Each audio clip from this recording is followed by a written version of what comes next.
Hello and welcome to the India news destroyer. This is Chetan. और recently Bharat ने America को फटकार लगाते हुए ये बात कही है कि आपका धार्मिक आयोग जो भारत के बारे में रिपोर्ट बनाता है ना, वो पूरी तरह से एक राजनीतिक एजेंडा है और भारत इन पॉलिटिकल एजेंडा को रिजेक्ट करता है। इससे पहले हुआ ये था कि अमेरिका का एक धार्मिक आयोग है, commission for international religious freedom, Hindi में कहें तो अमेरिका का अंतर्राष्ट्रीय धार्मिक स्वतंत्रता आयोग। इसके बारे में आपने कई बार सुना होगा। ये बेसिकली क्या करता है, अंतर्राष्ट्रीय स्तर पर जहां धार्मिक स्वतंत्रता का उल्लंघन होता है उसके बारे में रिपोर्ट तैयार करता है। और अभी फिर से इसने अपनी एक रिपोर्ट रिलीज की।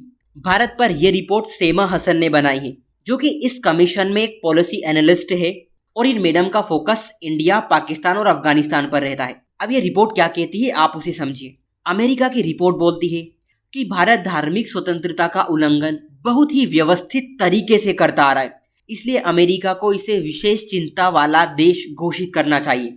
मतलब इंडिया को सीपीसी यानी countries for particular concern category में ऐड कर दो। फ्रेंड्स, अमेरिका की अगर आप इस कैटेगरी को देखोगे तो इसमें China, north Korea, Pakistan, Iran, Saudi Arabia, Russia जैसे देश शामिल हैं। अमेरिका अपनी इस रिपोर्ट में ये बोलता है कि कैसे 2024 के टाइम कुछ संगठनों ने लोगों की हत्या की, मारपीट की, मॉब लिंचिंग की, रिलीजियस लीडर्स को मनमाने तरीके से गिरफ्तार किया गया, लोगों के घरों और उनके पूजा स्थलों को तोड़ दिया गया। ये सभी धार्मिक घटनाएं धार्मिक स्वतंत्रता का गंभीर रूप से उल्लंघन करती है। यहाँ पर इनका मतलब मुस्लिमों से है कि इंडिया में मुस्लिम के साथ क्या हो रहा है, उनके घर तोड़े जा रहे हैं, उनके पूजा स्थल को तोड़ा जा रहा है, उनके साथ लिंचिंग की जा रही है, ये सब कुछ। अमेरिका आगे ये बोलता है कि भारत का जो कानूनी ढांचा है वो खुद ही धार्मिक स्वतंत्रता का उल्लंघन करता है। सीए कानून, यूनिफॉर्म सिविल कोड, राज्यों के धर्म परिवर्तन के खिलाफ कानून और गो हत्या विरोधी कानून के जरिए भारत अल्पसंख्यकों के अधिकारों को छीन रहा है, ऐसा अमेरिका बोलता है।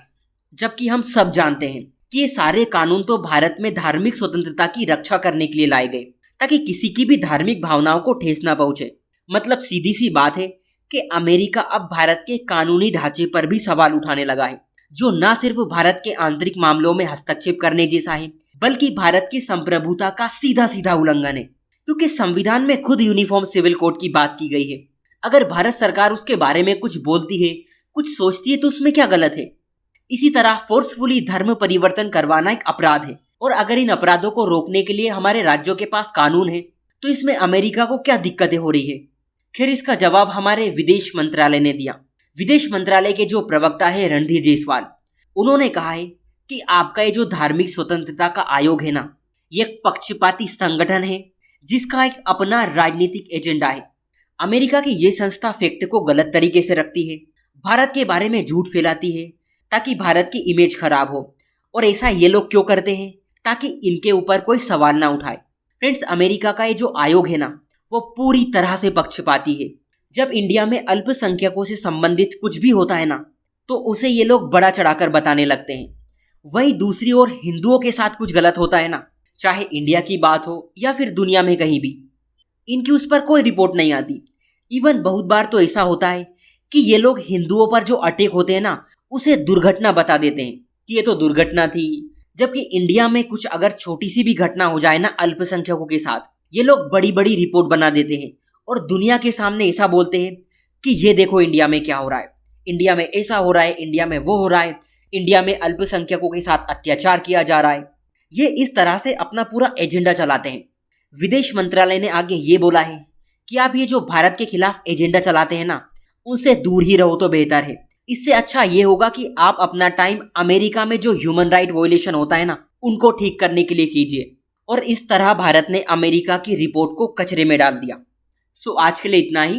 Take care and thank you.